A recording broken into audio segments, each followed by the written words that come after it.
তোমরা কি আজকে এই জমি শেষ করতে পারবে? না। তোমার নাম কি? কল্পনা। কোথায় পড়ো? নাইনি। 9 পড়ে। বাহ, মায়ের সাথে এসেও রসুন তুলছে, মাকে একটু সহযোগিতা করছে, কষ্ট হচ্ছে না? না, আব্বু কি করে? কাজ করে, ঘরের কাজ করে। আচ্ছা, কয় ভাই বোন তোমরা? 4 বোন। 4 বোন, আলহামদুলিল্লাহ। আব্বা মার জন্য 4টা জান্নাত। হ্যাঁ, বড় হয়ে কি হতে চায় কল্পনা? বড় একটা চাকরি করতে চাই। আলহামদুলিল্লাহ। কল্পনার মতো সহজ সরল গ্রামীণ মেয়েদের কাছে আসলে জীবনের আসল বাস্তবতা বুঝতে পারি। সংসারের প্রতি ভালোবাসা, বাবা মার প্রতি দায়িত্ব আর কর্তব্যবোধ জাগিয়ে তোলে আবারও। এই রোদের মধ্যে কত কষ্ট করে তুমি রসুন তুলছো, এত কেন কষ্ট করছো? নিজেদের জন্য। আব্বার তো ছেলে নাই না? না। তাহলে কি তুমি ছেলে হয়ে গেছো? হুম। কৃষক হওয়া কি দোষের বা অন্যায়ের বলেন তো? কৃষক তো বাংলার গর্ব, বাংলার মাটির গর্ব, মানুষের গর্ব। তবুও কল্পনা পড়ালেখা শেষ করে বড় একটা চাকরি করতে চায়, যেহেতু বাবার সন্তান ছেলে নেই, যেহেতু বাবার ছেলে সন্তান নেই, তাই ছেলে সন্তান হয়ে বাবার পাশে থাকতে চায় না? কল্পনা কিছু বলো আমাদের জন্য। আমি বড় হয়ে পড়ালেখা করে মানুষের মতো মানুষ হতে চাই, বাবা মার পাশে থাকতে চাই।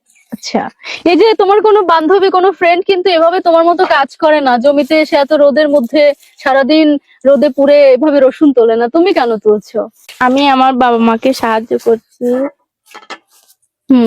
পৃথিবীতে প্রত্যেকটা মানুষ আলাদা আলাদা গুণ নিয়ে তৈরি, তাই না? কল্পনাও ঠিক সেরকম। 9ম শ্রেণীর পড়ুয়া শিক্ষার্থী কল্পনা বাবা মাকে সহযোগিতা করছে, বাবা মার সাথে কাজ করছে সে, পাশেই তার মা। মেয়েকে দিয়ে কাজ করাচ্ছেন কেন আন্টি?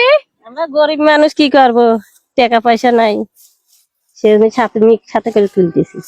কয় মেয়ে আপনার? 4 মেয়ে। কয়টা কাজ করতেছে? 2 দিয়ে দাও।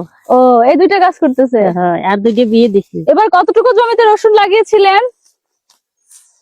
6 কাঠা। 6 কাঠা। এই নিজেরাই এই রসুন তুলে শেষ করবেন? আমরাই শেষ করবো। কেমন আশাবাদী, কেমন লাভ করতে পারবেন?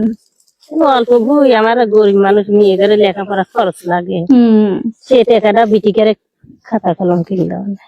যে টাকা দিয়ে কামলা দিয়ে রসুন তুলবেন, সে টাকা দিয়ে বিটি করে খাতা কলম কিনে দিবেন। কে ভাবে এত কন্যা সন্তানকে নিয়ে? বিয়ে দিয়ে দিলেই তো শ্বশুর বাড়ি চলে যায়। বিয়ে দিলেই চলে যায়, সে খরচ আছে। খরচ আছে না? এক গাদি টাকা পয়সা লাগে, আবার তাদের আনা খাওয়া, এগুলো না দিলে নানান রকম কথা। সেই জন্য এখন বিটিকে সাথে করে রসুন তুলি।